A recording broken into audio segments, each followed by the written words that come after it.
Hi friends, இன்னைக்கு simple and டேஸ்டியான வெங்காய சட்னி ரோட்டு கடை ஸ்டைலில் எப்படி செய்யறதுன்னு சொல்லி பார்க்கலாம். இது பார்த்தீங்கன்னா இட்லி, தோசை, சப்பாத்தி கூட வச்சு சாப்பிட்றப்போ டேஸ்ட் வந்து நல்லாயிருக்கும். குயிக்காகவும் வந்து செஞ்சிடலாம். இப்போ கடாயில் ஆயில் சேர்த்திட்டு 1/4 டீஸ்பூன் அளவுக்கு வந்து சீரகம் சேர்த்திக்கலாம். சீரகம் பொரிஞ்சதும் ஒரு 6-7 பல் பூண்டு வந்து சேர்த்து நல்லா வந்து வதக்கி விடுங்க.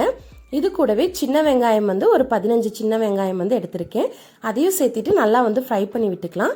காரத்துக்கு தகுந்த மாதிரி வரமிளகாய் வந்து சேர்த்திக்கோங்க. நான் வந்து 4 வரமிளகாய் வந்து சேர்த்திருக்கேன். பெரிய வெங்காயம் வந்து ஒரு 4 பெரிய வெங்காயம் வந்து பெரிய சைஸ்ல இருந்துச்சுன்னு எடுத்துக்கோங்க. நான் வந்து ஸ்மால் சைஸ்ல இருக்கிற மாதிரி ஒரு 6-7 வெங்காயம் வந்து குட்டியா கட் பண்ணி சேர்த்திருக்கேன். வெங்காயம் ஓரளவுக்கு வதங்கினதுக்கு அப்புறம் இது கூடவே கொஞ்சமா புளி, கொஞ்சமாக வந்து கொத்தமல்லி இலை, கருவேப்பிலை, கொஞ்சமாக வந்து புதினா வந்து எடுத்திருக்கேன். இந்த இலை எல்லாமே நல்லா வந்து வதங்கி வரணும். கூடவே வந்து இந்த சட்னிக்கு தேவையான அளவு உப்பு சேர்த்திட்டு லாஸ்ட்டாக 1/4 கப் அளவுக்கு வந்து பொட்டுக்கடலை எடுத்திருக்கேன். அவ்வளோதான். இதெல்லாமே சேர்த்திட்டு நல்லா வந்து ஃப்ரை பண்ணி விடுங்க. வெங்காயம் பார்த்தீங்கன்னா ரொம்ப வந்து குக் ஆகக்கூடாது. ஒரு அளவுக்கு கண்ணாடி பதம் வந்ததும் நம்ம வந்து ஸ்டவ் ஆஃப் பண்ணிடலாம். இது வந்து நல்லா ஆறட்டும்.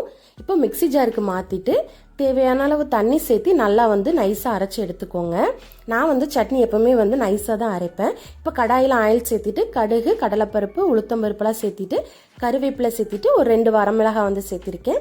அதுக்கப்புறம் நம்ம அரைச்சி வச்சிருக்கோம் பார்த்தீங்களா, சட்னி சேர்த்து மிக்ஸ் பண்ணி எடுத்தோம் அப்படின்னா நம்மளுக்கு வந்து வெங்காய சட்னி ரோட்டு கடை ஸ்டைலில் வந்து கிடைச்சிரும்.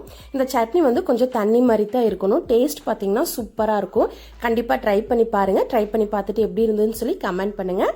இந்த வீடியோ பிடிச்சதுன்னா மறக்காமல் நம்ம சேனலை லைக் அண்ட் சப்ஸ்கிரைப். பாய்.